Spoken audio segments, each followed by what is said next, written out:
It is right now. Okay. Perfect. Okay. Welcome, ladies and gentlemen. Okay, well, give us there. a second here. This is our first time that we've ever done a live Q&A, and we are just getting set up right now with Viking. One moment. We have like a entire massive gear and pack explosion behind us. We're here at the. Where are we? We're in Harper's Ferry. We're at the Quality Inn here in Harper's Ferry. Yep. And we want to look right here because that's where the video is coming. So we are right here in Harper's Ferry, and we are finally recovered from our 4-state challenge yesterday, and want to go through and see any. Really, actually, we want to take an opportunity to be able to have you guys ask any questions that you have. So, and with us with a fresh perspective on the challenge. I mean, we just finished yesterday at like 2 o'clock in the afternoon.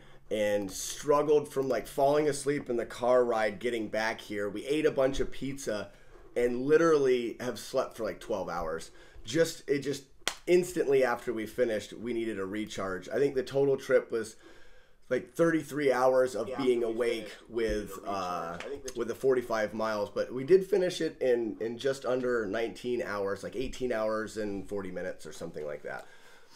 Yeah, so what I'm going to do is I'm actually getting this set up on my laptop, and I hope that this doesn't look like. I hope that you guys can see us all right. We have kind of crummy internet connection here, and that might be why we have our laptop up here so we can see comments. So this is what we're gonna do. We're gonna hey guys, we can see it on here. And there it is there. We got perfect. It. So we can see comments. We are geniuses. Yes. We set this up in like 10 minutes. Yes.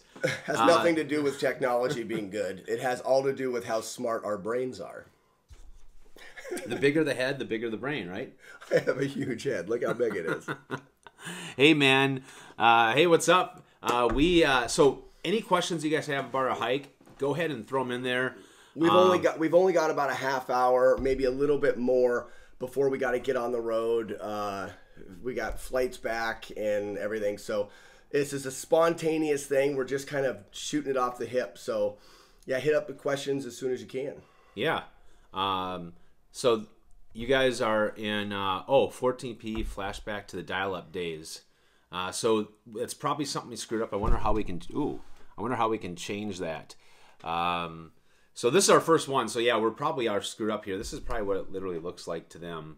Oh, really? Yeah. So we have to go with what kind of resolution that we're sending it in. Go to settings over here. Yeah, we might not have too much time to worry about it, and I think that's a great point someone just said. Oh, that's channel. What did they say? They said don't worry about it. The audio is great. Oh, that's because of my microphone. Yes. Yeah, we have a microphone hooked up to this. So bear with us. The video is terrible, but we can see your comments. And what we're going to do is we're going to ask or answer any questions that you guys have. So go ahead and big capitals. We don't care. I love it.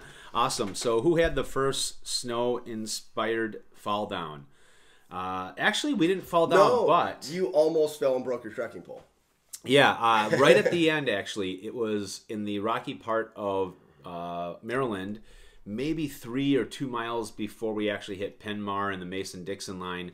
I had a pretty big trip, and it took maybe like 6 steps for me to recover. I almost did like a running Superman dive into a rock, but my trekking poles, my trekking poles saved me. So it was actually it was fine. It was fine. And to elaborate on the snow conditions, we actually had really pretty amazing weather and awesome trail conditions. A little bit muddy and wet, but because they'd had some decent warm weather before we started, we didn't have to deal with any snow. It actually started snowing right at the end of the hike, so we didn't deal with any trail conditions of snow. All right. It's so funny because I got my laptop here and we can actually see what you guys are seeing right now. And we just like terrible. 2 blobs. It's comical. It's actually comical. So we'll figure this out as we go. But I'm glad that the audio is great. All right, so we're getting to some other questions here. Video, more coffee. So Viking, you probably can't see, but Viking's got his cup of coffee from the here. hotel. So we got coffee. We're good. We're good. Never thought I'd see you two together in live chat. Awesome. Fist pumps from Wisconsin. Hey, fist pumps, Wisconsin. PA and Minnesota, right back at you. Okay, so I work the night shift normally and wanted to do this challenge starting at night. Would work, question mark. So that's actually exactly how we did it. In order to, when I was planning this, when I attempted it my first time 2 years ago, in order to optimize on the daylight that you get to have, and also what we believe was, and from experience last night, was the hardest part of the trail is right before Penmar. Is the most rocky, the last 3 miles or so. So we knew the end of the trail, we wanted to have daylight. So we started at 7 p.m. on Friday night and did the first 12 hours. We did a straight 12-hour all-night hike, letting us get in, I think we had 30-ish miles in them 12 hours. And then when we were getting tired and we really needed it, the sun came up and it was like second wind. So doing a night hike and hiking it at night at the beginning was a great choice, because when that sun came up, it was inspiring, got the second wind, and really helped us get to the end. And we had the daylight at the end that we really needed because the trail got harder. So yes, definitely doing it during the night is a good way to go. Yep, and I wouldn't have done it any other way. Really what Viking said, it was tough getting somewhere in that 20 to 30 miles. We were in that. It was getting really cold. We got temperatures down to like low 20s.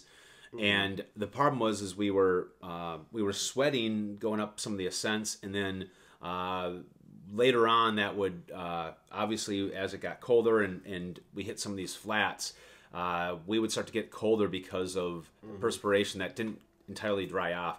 So I'm going to try something real quick, and I hope I don't lose you guys. If we do, I'll be right back. But I just thought of an idea of why maybe... Are we back up now? You're live. Okay, we're live. We'll see. Maybe that helped out a little bit. All right. But like they're saying, the images...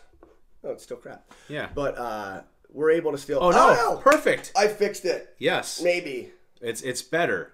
It's better. Maybe. I'm a genius. Cool. Not so really. We just did something. Sorry, lost you guys for a second, but it's a little bit better than it was before. We just changed a setting on my camera, so we'll get better as it goes. Okay, we want to get to the next question. I got to figure out where we are here. 2 hiker blobs. Any gear you wish you had brought? You want to go first? Actually, I can think of a lot of gear that I wish we hadn't brought. See, we actually planned this to hike it as we were through hiking. So we brought our whole through hiking kit, and we did not need really any of it because it was just a straightforward hike. Yeah, we had tents and sleeping bags and stuff. So if anything, we had much more gear than we could have ever needed to have. I don't really have anything that I wish I would have brought, just a lot of things that we brought that we definitely didn't use. Yeah. I would agree with that. There was nothing that I thought that I needed at any one point in time. So our gear, and you guys will see, we're going to do a video on our channels of what everything we brought. We basically had everything that we would have on a thru hike. We wanted to replicate the gear that we really had during both of our thru hikes. Viking was in 2015, I was in 2016. Because we wanted to feel like we were going northbound and we were doing this thing like any northbound or southbound hiker would be doing. So we had everything that we could have literally gone to Katahdin with. But more about that, you'll see that in a video, but nothing really comes to mind. Yeah, nothing comes to mind that we needed to take. And like Bigfoot said, it was trying to replicate the tradition of doing this challenge on a thru hike. We wanted to do it with our packs, so we had more gear than we could ever need. We're still blobs, by the way. I know. Okay, Bigfoot, what do you do to stay in shape since you're on the road so much? Well, with getting ready for this, we did this 1,000,000 step challenge. Some of you might have joined that. That helped out a lot. It was... it really forced me to get out often. Whether I didn't do as much hiking as I wanted to because it's been really cold in Minnesota lately. We got a lot of snow, which is great. It's what I wanted, but it just makes it a little bit more difficult to be able to get out as often as I do want because I have to put all the layers on and do all this stuff when it's just really easy to go downstairs on the elliptical or going to the gym, things like that.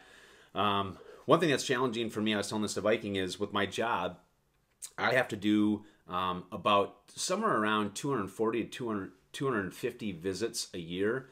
So it's about more than one per workday where I have to go in and I have to assess our food. I work for McDonald's. I'm a consultant for McDonald's. So I actually have to, eat a lot of food, and I only take a bite here and there and things like that. So it is important for me to be able to stay really active because I have to do a lot of this testing and things like that.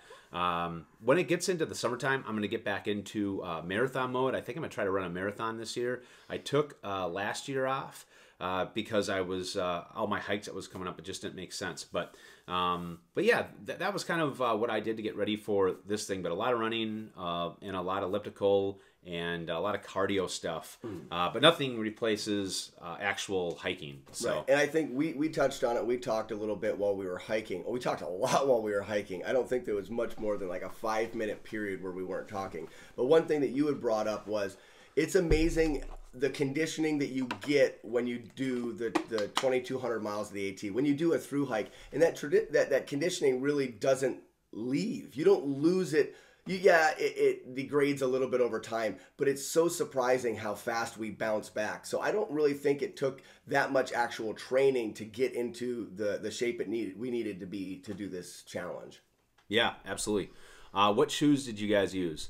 I used what I call and what I consider my reliable shoes, which is the New Balance Fresh Foam Heroes. I know this is going to look like just an orange blob. You can't see anything, but these are the older style Fresh Foam Heroes made by New Balance. I have wide feet, and these are super comfortable. I hiked these on the AT, and unfortunately, they don't make these anymore. They have a newer version, V2 and V3s. I actually just bought a pair of V3s, and the toe box is slimmer, so I'm going to have to get a wider toe box and go with probably their bigger, wider toe boxes. But that's what I used. I did the Solomon Speed Cross 4s. I really like the Solomon shoe, and they work really well for my foot, so I stuck with that trusty, the fit that I knew I liked. I hadn't ever tried their Speed Cross shoes. They're a real lightweight trail running shoe, but I went with these knowing that the trail, and I do a lot of hiking in the wintertime and you deal with slush and stuff. I'm not a big fan of waterproof or Gore-Tex shoes, but these do have a Gore-Tex bottom. So with the trail being a little bit wet and stuff, I knew that this was going to keep my feet dry. If I was to do a longer like through hike or something like that where you have a chance that you'd have feet wet and need to dry them out, I would definitely go with a breathable pair of shoes. But for this attempt alone, we knew it was going to be one day and there was never going to be an option to dry your shoes out. So the ability of having the Gore-Tex to keep my feet dry for this extended period of time was important. And I was very surprised at the end of this hike, my feet were still really comfortable and dry. So it's a really good shoe for that. All right, next one is a comment. You should go check out the Terrapin Outfitters Hatchling Hammock Chair, under 17 ounces with straps. They're so much more comfortable than a chair or a pad. I haven't heard of that, so I'll have to just look at that. Thanks, Tyler. Question here: were there any spectacular winter views? No, because you got to remember 12 hours of this was done at the pitch black, and we did it 2 years ago when I did this challenge. I did it during like a full moon, and the moonlight was spectacular. Last night was a waning crescent. We literally had zero moonlight, which actually we did have. The best spectacular views were probably the stars. We did have some decent stars in the sky. Walking through Harper's Ferry, that's what I was going to say. At night with some of the lights that are in Harper's Ferry was really cool. But a lot of the trip was dark, and the sunrise was okay. But really, the nighttime views were the majority of the trip, and the ones that I think were the nicest. Yep, I agree. All right, let's see. Cool, thanks. Any chance of getting Viking up our way on the Superior hiking trail? Well, let's ask them. Any chance? Absolutely. I would love to make a trip to the Superior Hiking Trail. I don't know if I've got it in me to try this FKT. Like, I don't know if I can hike as big and as long as Bigfoot can, but absolutely, I think it would be a blast. I'm always up for another hike. So, yeah, I'm actually going to be attempting the FKT here in fall at probably last week in September, which is my birthday time frame. But I would disagree with what Viking says. I think he could absolutely do it, because one of the things that Viking was out with the 4-State Challenge is really seeing what his limits were, and we learned that we didn't hit him. We didn't hit him. Yeah, so we hiked for 45 miles over a period of about 19 hours with very little sleep. When we got in on Thursday night, we stayed up till 3 in the morning, like talking, just getting to know each other a little bit better, and just goofing around. This whole thing we've been doing is goofing around. It's a lot of fun. But we probably had like 4 hours of sleep, so we were up for about 36 hours, hiked 45 miles off of like 4 hours of sleep, and we still didn't hit his limit. So I think that Viking could do it. That was actually one of the things that we should have planned out better on this, was we wanted to try to adjust. We made a failed attempt at trying to adjust our sleep schedule so that it would be better suited for the long period that we were going to be awake. And in doing that, we thought we'd get to the hotel, we'd stay up kind of late, talking, getting to know each other kind of thing, so that when we could sleep in the next day, and limit the amount of time we were going to be up. Well, we found out, being that we were excited and the sun came up, we didn't really get a chance to sleep in. So that backfired. We didn't end up getting a nice 8 hours before we started this. Like Bigfoot said, we got much, much less than that. So if I was to do something like that, that's one of the things that we would have changed for sure. Absolutely. So we're hitting the part of the time where we must have left, and people said much better, which is they saw what we saw, and then it went back. By the way, if anybody knows anything about live feed on YouTube and you know why or how we're screwed up, let us know, so the next time that we do this, you guys can actually see us better. Okay. And this is just thrown together, so we 20 minutes ago decided to do this, or half hour. It's the first time we've ever tried it. Okay, next question. Do any of you use nightly recovery techniques like rollers, etc.? I actually did use my trekking poles to roll out my calves, because I've had shin splints before, and we made it a point to stretch frequently throughout. We probably didn't do as much as we wanted to or should have, but a couple times I did kind of roll my calves out, but other than that, not really. Yeah, most of you that follow me know that what my routine, I stretch always every time before I start hiking, and typically usually always at the end. Sometimes I forget, like I think we forgot yesterday because all the emotions, but when I'm doing really long hikes like this, I like to take breaks. Like we took breaks, 3 breaks yesterday, and each of the breaks we stretched all but maybe the last break. So I roll every once in a while, which I use my trekking poles as well. But probably not as often as I should. But that's what we do. Viking, do you take care of your beautiful beard, or how do you take care of your beautiful beard? Well, thank you. I do use beard oil, but that's about it. I'm not a big beardsman kind of guy. I don't use special shampoo or any of that kind of stuff. And but I do use beard oil, and mainly just so I can get a comb through it, so it doesn't like look like a bird's nest. And that's pretty much it. Awesome. Let's see. I'm a natural beauty. Viking. Natural. So we got another question for Viking. Did you run into Thor, Rocket, Power, Gunslinger, or this guy on your thru hike? Looking at that, I did not. I don't recognize any of those names.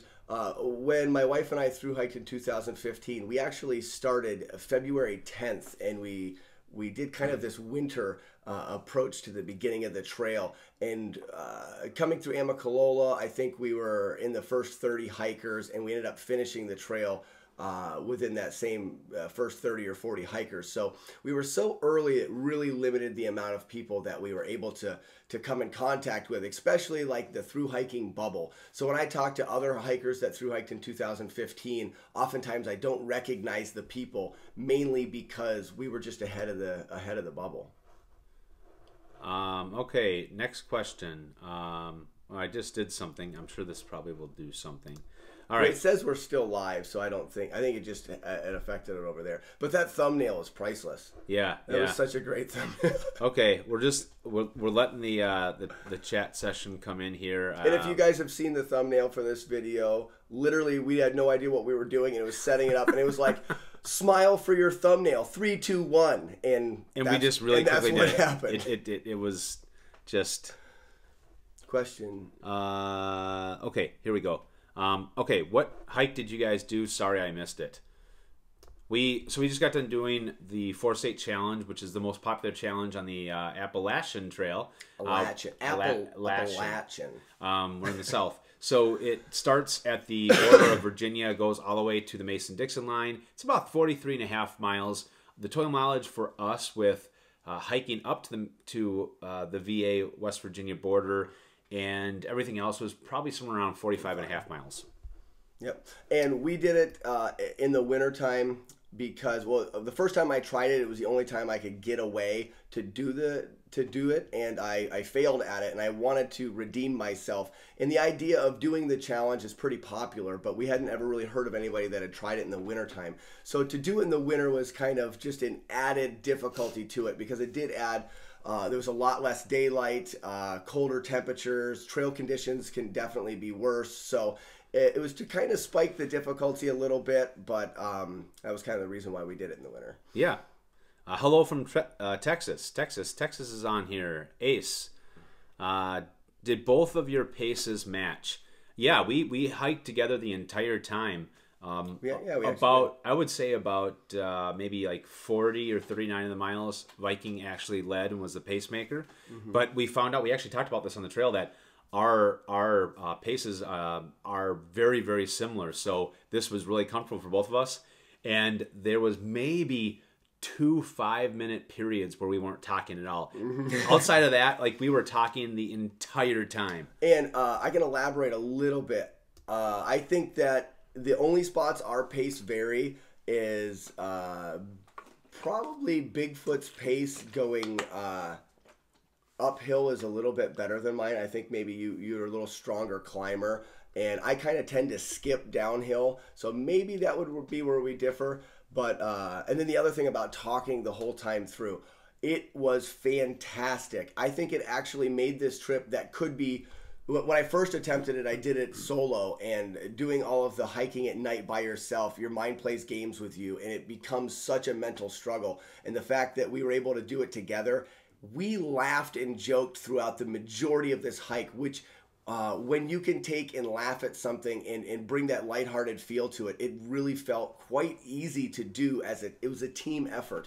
And we had some trail angels out on the trail. Oh, that's awesome. We had a support driver, Ironman, which, thank you to Ironman if he watches this, that drove 8 hours to come up here and be our support driver. I hiked with him in 2015. So a couple of the times in the middle of the night where we took breaks, we were able to meet up with him and sit in his car and get warm for 10 minutes, which actually led to the most uncomfortable we were on the trail. The first time we sat in his car to get warmed up, when we left, we probably, was it like 15 minutes of like vigorously shivering. Yeah. We were so cold getting out of that warm car. It was the coldest temperatures we had, maybe 20 degrees. And it was like 0.4 of a mile. We both had the same thoughts in our head was, hey, we're going to start climbing right after we get out of this car. We don't want to put on extra clothes because we'll start sweating more. So we hit out of the car with less layers on and literally shivered for like that 15 minutes before we started climbing. And then we got perfectly comfortable after that. But that was an intense moment on the trail, was how cold we were right when we got out of that car. Yeah. And this is the section of the trail we were climbing up to Annapolis Rock. So it was right before we crossed over I-70 is where we took one of our breaks. Yeah. I would love to switch shoes for hiking, but not much choice for people with big feet. Yeah, bigger feet. I have wide feet. I wear size 12. When I'm hiking, my actual shoe size is 10.5. But my feet are so wide, and when you hike, your feet expand. So I wear size 12s. But yeah, I do have that challenge with finding just trail runners specifically for wide feet. Can you guys suggest a sock liner, or should I just save it and use my best friend's dress sock? LOL. I used dress socks for the whole trip, and that's actually what I hike in. But I don't use them as just a liner. That is my hiking sock. Experiment a lot. That's the biggest piece of advice I could give to anybody that wants to answer a question is you can answer it yourself by trying different things. Dress socks work perfectly for me. I buy them from the dollar store or Walmart or whatever. You can get a 3-pack for like $3. So it's like $1 a pair of the straight black. You want 100% synthetic. They're very light. Yeah, the ends of them aren't sewn very good, and if you have problems with the blisters on your toes, you may want to go with a better dress sock that is, when it's sewed in a better shape, because the cheap ones are like just a tube. But absolutely, you can get a cheap pair of dress socks to hike in. And I don't use a sock liner. I use Injinji socks. If I used any... Injinji. Sorry. If I used any of the other socks that I used to hike in, so I've hiked in Darn Tough, Farm to Feet, and something else. Oh, Right Socks. Right Socks I thought were terrible because I burned a hole so fast in them. But I would get blisters on my toes doing big miles like this. I took my socks off last night. I didn't have one hot spot. I didn't have one blister in between any single toe. My feet feel fantastic. But what works for me might not work for you, so I agree with what Viking said. I really like a comment we just got, and I've done this as well. If you take those dress socks and flip them inside out, you can take the sewed seam that can be uncomfortable on your toes and put it on the outside, and that definitely does help. Great tip. Awesome. Okay, Bigfoot owe you a dinner if you're ever in KC, from Steve H. Cool. Hey, thanks, Steve. I used to be in KC all the time when I worked in Missouri, so I will definitely let you know. We'll get to, let's see, Chris Hiller, did I miss, what was the official time it took you to finish the hike? I think the official time was 18 hours and 40 minutes. And ER, we got ER on. It says, you guys rock. What's up, ER? Neil Badger. Okay. Have you ever thought about looking at training techniques of ultra marathon runners? I'm laughing because Viking is going to be really excited to answer this because he talked about this a lot. Not saying you have to do ultra marathons, but may help you in your endeavors. Why don't you take this?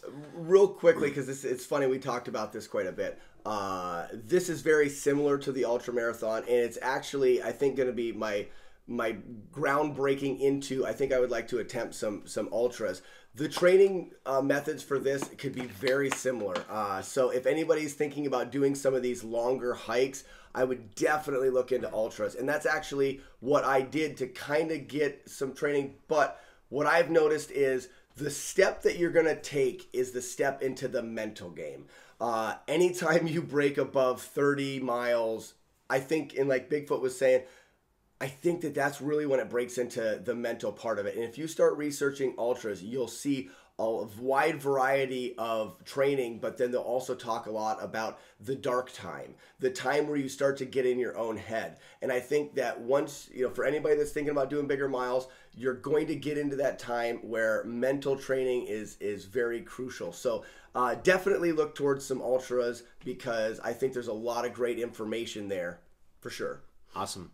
All right, hiking today in a very short section on the North Country Trail, which actually Viking maintains a 5-mile section on there. My wife and I do in PA. At the Allegheny National Forest section of the North Country, we do a 5-mile section. Yeah, and there's no snow 2 days ago, and now the ground's covered again. Yeah, we got some snow, but actually it's starting to melt away down here in Harper's Ferry right now. It takes 2 weeks to adjust your sleep schedule for real. Yeah, our sleep schedule is all like off I said, right that now. was the biggest mistake that we made. We should have just went to bed and got a good night's sleep. That was not smart. I think it was Bigfoot's idea. I think so too. Let's see. We got someone that said, Steve H., where do you hike in KC? So Steve, if you want to respond back to Ethan there. Jester Hikes, congrats to you both. Bigfoot, have you ever decided against the ultras? Okay, I didn't like the 3s. I haven't tried the 3.5s yet. I don't know if I'm going to try. I love my New Balance shoes, and I want to give the newer versions of the Fresh Foam a chance. I got the 2E version just recently, and they just were really tight on my feet. They weren't wide enough, which is usually what I got in my original pair of New Balance Fresh Foams was the 2E. So I'm going to go up to 4E and see how it works. But if I don't like them, I'll probably try the 3.5s, but I haven't done it yet. I really like the 2.5 Lone Peaks. Those were my favorite. My guy on the trail, or Maya guy, see you on the SHT in September. FKT, huh? Sounds like a challenge. Yeah, so it will be... so a couple things. Number one, I want to do it... It's Miyagi. Oh, Miyagi. My guy. Thank you. Sorry, Miyagi. Fist bump, Miyagi. So, number one, I don't want to deal with the bugs. Number two, I don't want to deal with the intense heat and the humidity. And number three, I want to see the fall colors. So the best time to go on the spear hiking trail is the last week of September to the first week of October. That's when the colors really pop. So that is when I'm going to be out there. So if you're out there, you'll see me. Let's see. Ethan said bye. Great job, you guys. 2 legends. Congrats, guys. That's Jeff Hall, which Jeff Hall is at Trail Days. He owns the Stratus Designs. Remember all the booth that had all the stickers that were up that he does for hikers. The Stratus, I think it's Status or Stratus by Design. Yeah, it's just the sticker booth that had hundreds of stickers. Okay, yeah, I remember. That's Jeff Hall. He's awesome. I think I may have met you at Trail Days last year. I'm not sure. If not, you were just on the other side. Yeah, if not, we'll have to catch up this year at Trail Days. And by the way, Viking Between the Blazes will be at Trail Days this year, selling the Catan signs. He's got a lot of cool things that he's going to be doing also. That some good ideas. Yes, for sure. Awesome ideas, and I'll be at Trail Days too. By the way, these were April starters. I'm not really sure. Oh, that's for the people that were. They asked me if I met any of the people. Okay. So yeah, starting in February, I never would have met anybody in April for sure. Okay, Go 7 Bigfoot Viking. Have you ever, or have either one of you decided to go on a European hike? Maybe not. Yeah. So in the next month, once I kind of get through a couple things, I'm actually going on a hike in June, and it's going to be somewhere in Europe. So I haven't said that to anybody except for the patrons of mine and a couple family. Spoiler alert. So I'll answer that in maybe like a few weeks. I'll talk to more about that. So nice thumbnail. Have you guys ran into anyone that has had a gastric sleeve or gastric bypass? No, I haven't. No, I don't think I have, or at least no one that has ever mentioned that. Yeah, so no. And I guess it is the question, like a long distance hiker, because I can understand the concern in that, and beings that you wouldn't be able to take in many calories. I don't know. I would definitely do a lot of research. I haven't met anyone personally or ran into anybody. I'm sure there's probably maybe some good information on White Blaze. whiteblaze.org, or potentially a Facebook group of some kind. But yeah, I would be curious. That would be very difficult, being that you wouldn't be able to take in a lot of calories for the hike. But I don't know a whole lot of that for sure. We got Frank that says, I'm leaving on March 6th for a 100-day northbound through hike. Sweet. Thanks for the inspiration, Bigfoot, and you're cool as heck too, Viking. Yeah, congratulations, Frank. It's going to be awesome. And I wish you the best of fortunes, and you will do it, man. It's all in the mind. Trust me, it is all in the mind. And my suggestion is laugh at it. If something comes and gives you a problem, if you can laugh at it and you can turn the tide, yeah, it's mental, and for sure, don't let it get you down. Fart funny, right? I don't know what that means, but I'll tell you what. We were talking. Did someone say something about fart? Yeah. His name is Ricky Fart. Oh, okay. Fart funny, right? Like his name. Yeah, maybe. There was a lot of that in these last 3 days. There was a lot of farting. I will be the one there wasn't. Not me. Yeah. Not by me. What'd I do? Okay, Viking, do you plan on doing the JMT? Senior hiker here, doing it at the end of August. Very funny that you say that. Today marks the maybe 12th day in a row that I've been denied the permits for the JMT. Right now, we're in the process of trying to get permits, but the group that I would be going with would be Lucky from our through hike and some friends that we had met, and it's actually going to be a 4-person group. So it potentially won't happen due to how difficult it could be to try to land a permit for a group that big. But yeah, I would love to, absolutely love to get on the JMT. This is a good question. What was both of your pack weights at the start? My pack weight was, I think it was about, with food, I think it was right around 13.5 pounds, maybe 14 pounds. Oh, I forgot we put the water in there. So mine was probably about somewhere in that 16-pound range, and I had 1.5 liters of water and probably maybe like 2 pounds worth of food or so. Yeah, I was right at 2 pounds of food, same amount of water, running 17, 18 pounds. And the reason for that, like we answered at the beginning of this, if you're a little bit late to it, we took a through hiking kit. Though we didn't need all of the gear, we were mimicking what a through hiker would have in his pack to do this challenge because it's an AT challenge. So we wanted to kind of follow the guidelines of what a through hiker would carry. Food. For me, I went with the old reliable Snicker bars. I had nuts. I had some chocolate almonds that were actually really good. A couple of protein bars. And we had some trail magic that was absolutely amazing. A bagel with like eggs and jelly, and it was incredible. From Vicky, the real deal, Vicky around Harper's Ferry. If you're thinking about through hiking, I think you can get her information from the Conservancy at Harper's Ferry, or I don't know if she's in the guidebooks or not, but Vicky is right there in the middle around Harper's Ferry. Her trail name is The Real Deal, and she is. When it comes to getting all you can get out of trail magic, you will get it from her. Yes. For food, for me, is very, very similar. Quick snacks on the go, some trail mix, some Cliff Bars. I brought some tortillas wrapped with peanut butter in the inside.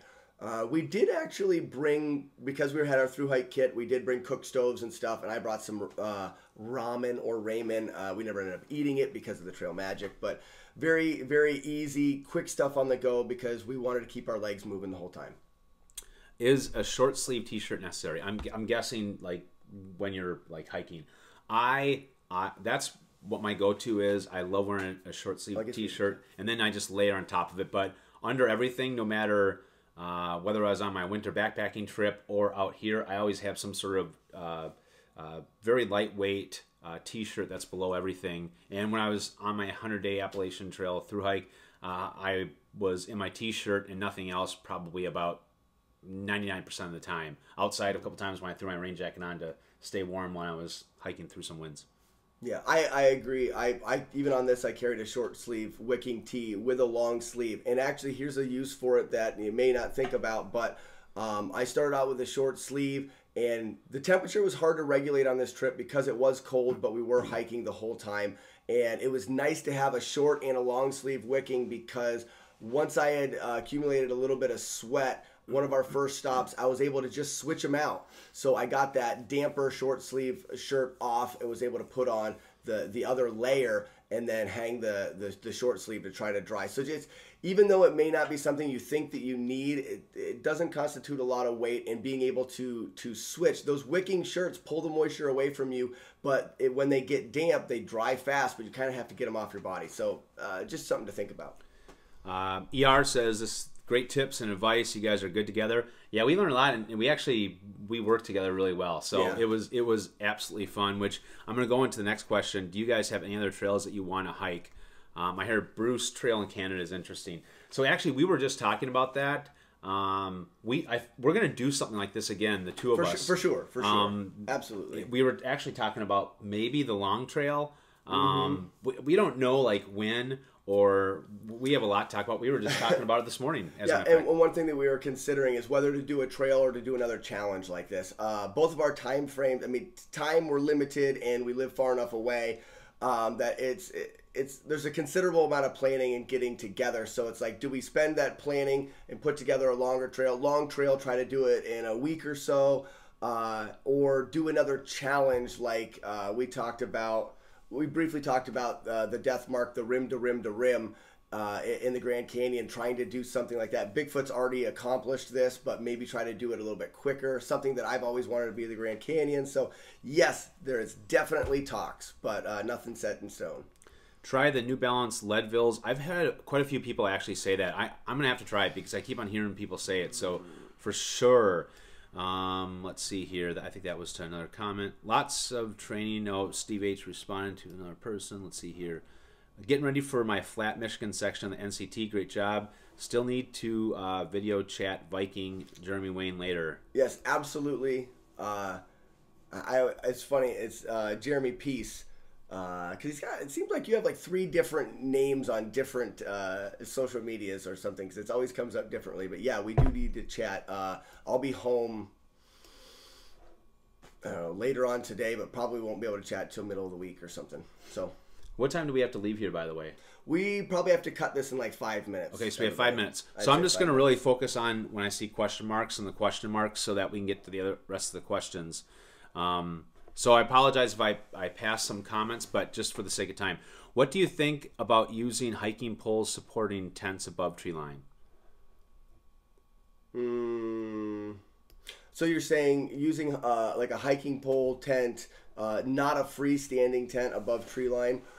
It's definitely going to be absolutely more difficult for sure. And for weather, if it's going to be raining and really windy, you can do your best to use rocks to try to pull out guidelines and stuff, but it's going to make it much more difficult.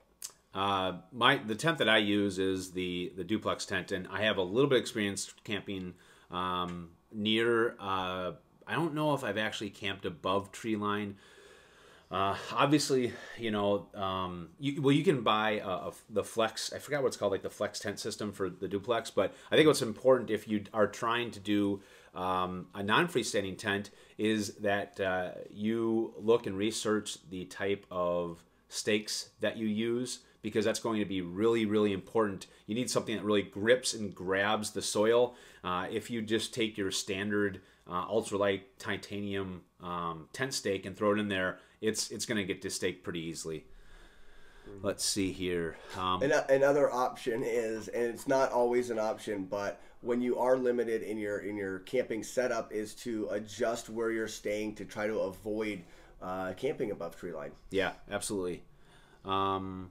Okay, I've done some reading on the Great Eastern Trail. If it ever gets finished, I would love to hike it. How about the two of you? What are your thoughts on the GET, the GET? I don't know if I've heard much about the Great Eastern Trail. Yeah, I actually haven't either. I was hoping that you have. So, so if you know, I don't know much. Like every month, I probably learn about a new trail that is out there, which is amazing. We have all of these great trails that we have here in the United States. But I seem to know one. There's actually a Bigfoot trail. I want to hike the Bigfoot trail. It's in California. A lot of people don't know about it, and the trail isn't really maintained very well. Bigfoot. Yes, and but because there's not a lot of traffic, so that's something that's in the deck of cards, I think. Let's see. Question: would you guys ever consider hiking with ER on a challenge hike? Absolutely. Absolutely. For sure. So, and we actually were talking about if we put something together, how we can include more of the community. So, yeah, for sure. And this is also in the works, and this might be a good time to announce it. At Trail Days, we're thinking about trying to put together a YouTube panel. Basically, trying to get together some of the YouTubers that have done vlogs and stuff at Trail Days, so that people could come, kind of like a meetup, and then ask a lot of questions. But yeah, it's fantastic. The more the merrier. The more people we can get together, I think the better. So I think ER was in the comments, so you can reach out. Let's try to put something together. I think it'd be great. And I'm a big ER fan. I follow him on his entire through hike, and we've chatted here and there, and I think it would be a lot of fun. So absolutely.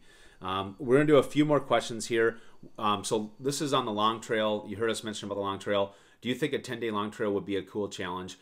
Actually, you know what? I think if we did it, that's probably about the time that we would do it in, because you know, he's got kids at home, and I can only get a certain amount of time off. So we would have some sort of time frame, probably not much more than that we would have to do it.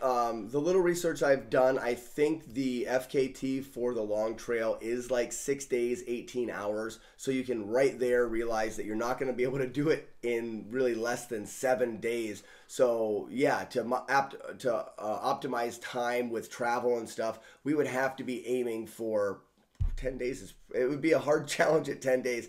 The record I think is like 40 miles a day to get you into that, doing it under 7 days. So it would be hard to do even in 10 days. Yeah, we could do it though. I think we can do it. We could do it. 27 miles a day. Yeah. Let's see. This is a good one. Did you ever run out of water when hiking the AT? So I did. The first time I ran out of water was when I was hiking up out of the Knock. I did not plan. So there was a couple of places that were supposed to have water on gut hooks, and this is before I was, or excuse me, on AWOL's guide. This is before I was really using gut hooks a lot. I didn't really understand the app. And I didn't plan well, and there was probably a period of about 2 miles or maybe a mile I didn't have water, and then I finally came across a water source. And then there's another time in PA. Everything happens in PA. It's kind of the joke of the trip. A lot of stories from PA. I was on one of the ridge lines. Actually, no, it wasn't PA. It was Virginia. I was in one of the ridge lines in Virginia. I was hiking with a couple guys I met, Cruiser, and I even keel, and we had like maybe like got down to like a liter of water that we had to kind of make it work for about 8 miles, and we rationed it, but we were pretty darn thirsty by the time we got to a water source. So there was a couple times. Yeah, for me, I had the world's greatest navigator and planner, my wife Sharon.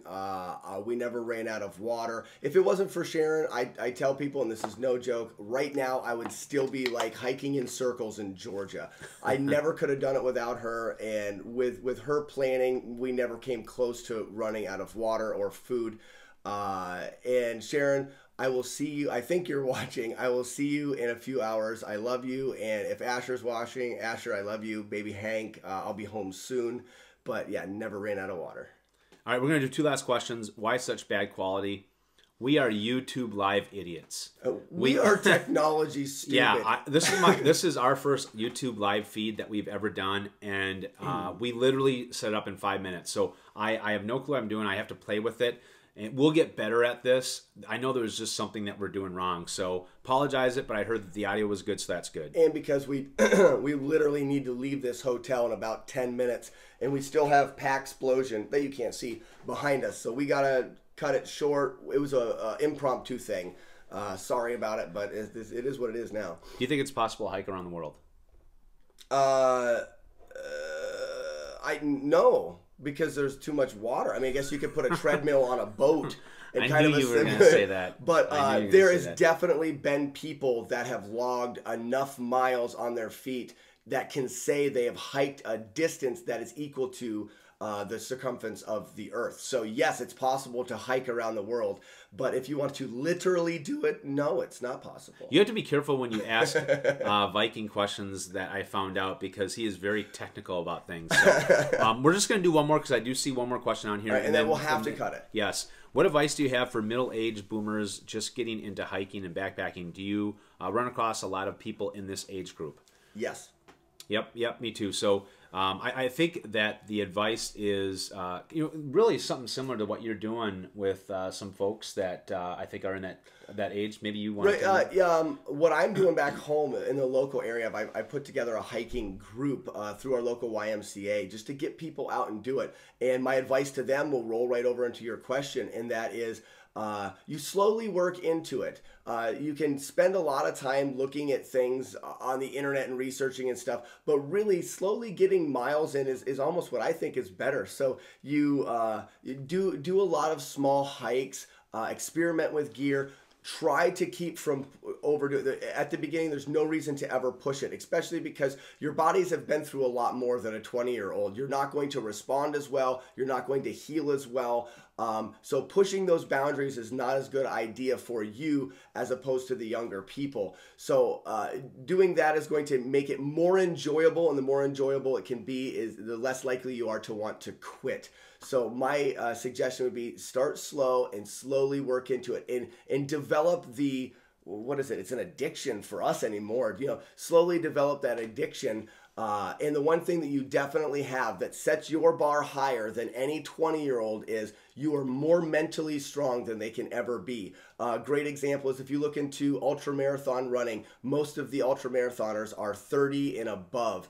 You don't get that mental strength without experience. So There's a I just exploded a bunch of info. Hopefully that helps. Yeah, so I want to just hit on that last point. I don't have any data, the exact data, but I will tell you this. I remember hearing this and I've seen this. Like 90%, it's somewhere around a very high percentage of people over the age of like 45 or 50 will finish whatever their hike is, whether it was a section hike, a long distance hike, a through hike. But the folks that are 35 or below, 80% of them won't make it. And I think it really goes down to what the experience is and what your experience is. And you are going to make better decisions.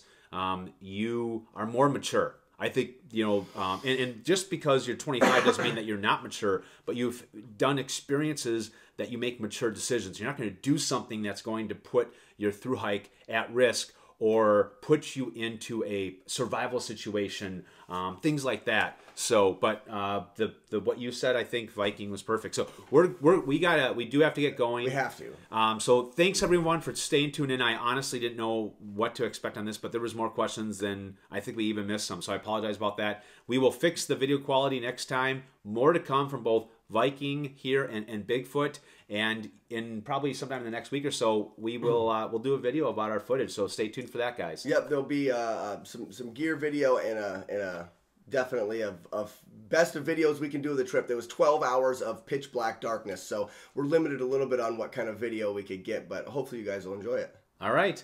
So, and of course with that, keep it between the blazes. Yeah. Bye-bye. All right. So we got to figure out how we end this.